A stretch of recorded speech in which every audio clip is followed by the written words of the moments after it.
Hi, I'm Sarah from The Upcoming. Hi. A real pleasure to have you here with us today. Thanks for taking the time. Of course. Maybe just kick off with a brief intro to Agatha All Along. Yeah. I guess for fans of WandaVision, or maybe people coming to this fresh, what can they expect from the show? I think they can expect some, in the summer, WandaVision was very much big twists and turns and you never really knew what was happening.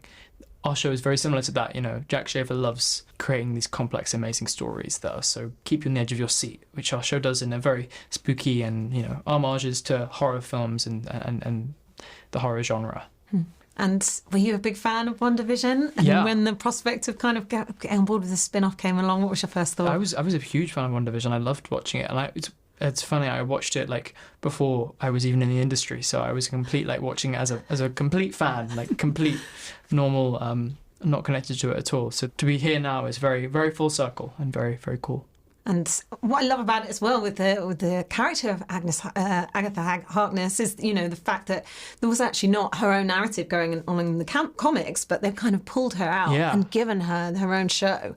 So what's also very exciting about the character itself? I mean, I think that's what's so great about that is there's so much you can do what you want with it. Then you're not tied to any obviously she has appearances in the comics, but it's more of a guideline and they can have fun with it. And I think Catherine has just created, with Jack and Mary and Kevin and everyone at Marvel, created this incredible, fun and mysterious and campy, but also terrifying character. And it does feel Catherine Hayne is just integral not to the character, but also the show.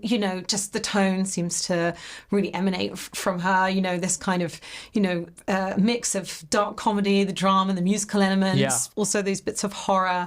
But also the fact that she's on this spectrum, kind of from protagonist to antagonist. This really sort of complex where villain. is she? Yeah. What was it like working with her? Amazing.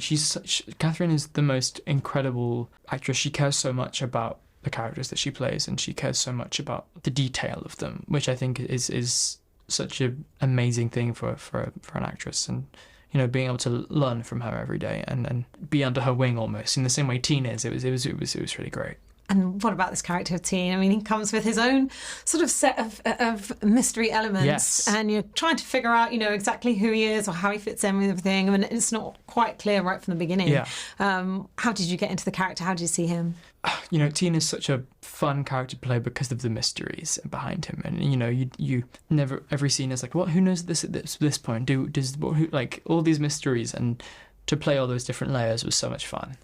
And these sets, I mean, Jack was saying about how, for the aesthetic and the feel of it, she really wanted to sort of get back to, that golden era of sort of fantastical filmmaking. And so being there must have made a real difference. Not everything was CGI. Yeah, I mean, as an actor, it's nothing better than being able to act with the thing you're supposed to be acting with. And, we the road set looked so real and felt so much like a forest, even though it was in just a big warehouse.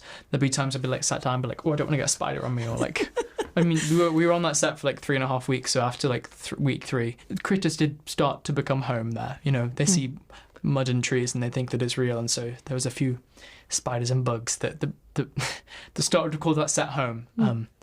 Don't know what happened to them when we finished the set, but and obviously, your success with Heartstopper has been phenomenal, and with the next season as well in our midst. How's that experience been for you? And I guess catapulted you and given you opportunities to be in shows like this. Yeah, I mean, if it wasn't for Heartstopper, I wouldn't be here. So I'm so grateful for that experience, and I love Heartstopper. It will always have a special place in my heart, and I also love the fact that it has allowed me to move on and do different things, which is great. And beyond this and that show, have you got your sights set on anything in particular? If you've got a director you'd love to work with, a genre you'd love to try? I'd love to play a really dark character, a really gritty, some murder mystery type, a Mare of Easttown type something. Yeah. All right. Well, hopefully we'll see you in that as well soon. Thanks so much for your time. Thank you. And huge congratulations on the show. I can't wait for everyone else to see it. Thanks a lot. Thank you very much.